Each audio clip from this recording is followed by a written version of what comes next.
One thing that's come up over and over again around the last few weeks and months for me has been the theme of stress.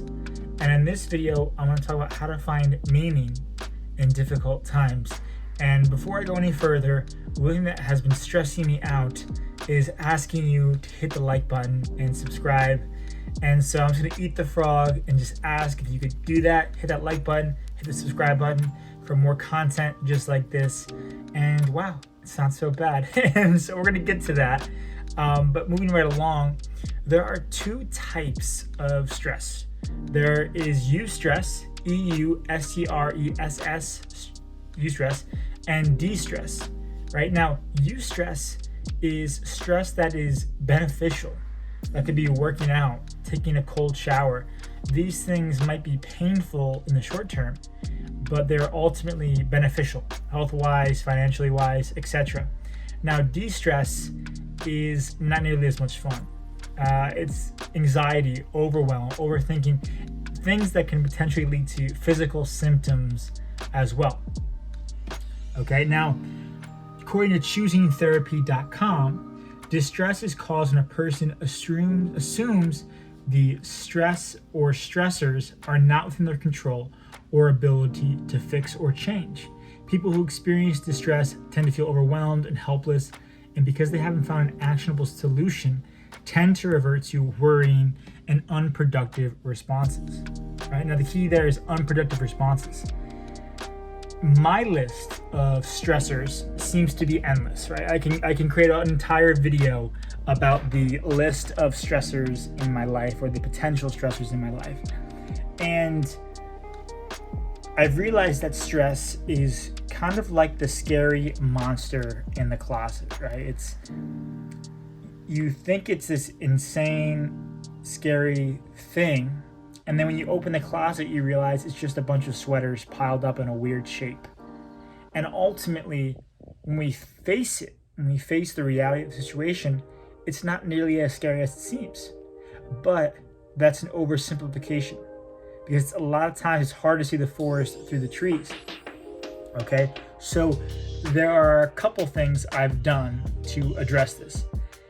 I watched a million TED Talks. I interrogated all my friends on purpose and dealing with stress, and I scavenged through Medium articles and a bunch of YouTube videos to find solutions. And I just found a bunch of stuff and more stuff, and it made me realize that we're constantly being bombarded with information.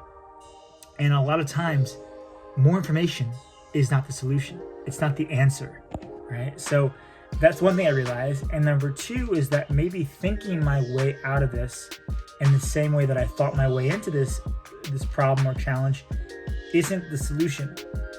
And in one of these videos, I listened to Alan Watts, a philosopher, talk about the concept of Wu Wei. Wu Wei is an ancient Chinese philosophy. Wu meaning no, and Wei meaning forcing. It's the principle of not forcing in anything that you do. Alan Watts says that Wu Wei is the art of sailing rather than the art of rowing. And at the end of the video, which I'll link in the bio, he says, you have to be able to realize that you don't know what you really want to do until you are very quiet.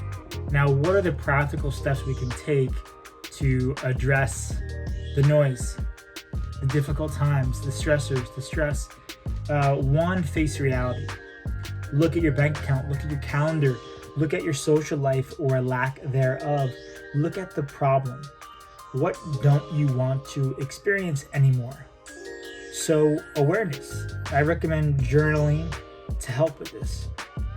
Number two, get quiet. This one has been huge for me lately. And I'm a person who thinks a lot. And so thoughts aren't the problem. The problem is that there's too much of thoughts. There's too much going on. And so one way I address getting quiet is doing activities that keep me in a state of presence, like working out, exercising, focusing on my breath, as well as meditation. And I'll link one of my favorite meditations in the bio that I use very often, as well as breath work, which is another huge thing I do to help me get from here down to the body. And Number 3, realize that you are in control. Now, you're in control most of the time, but it's not in the way that you think. I'm currently rereading Viktor Frankl's Message for Meaning, and it is forcing me to slow down and imagine his experience as a prisoner in the concentration camp. And that is, well, I always want to recommend the book to you. I would read that book. And one of the things he says is everything can be taken from a man, but one thing, the last of the human freedoms, to choose one's attitude in any given set of circumstances, to choose one's own way. So choose your way. No one knows what they're doing. Everyone is just winging it. We're all trying to figure it out. And it's much more helpful when we do it together, when we share resources like in these YouTube videos or articles, and we really share it. And so facing reality, getting quiet, and realizing that you are in control of your reactions is huge. And this is what I think creates alignment. It's going with that gut feeling, listening to your body instead of your mind. Because at the end of the day, we're just going with the flow. We have to treat it more like sailing than rowing a boat.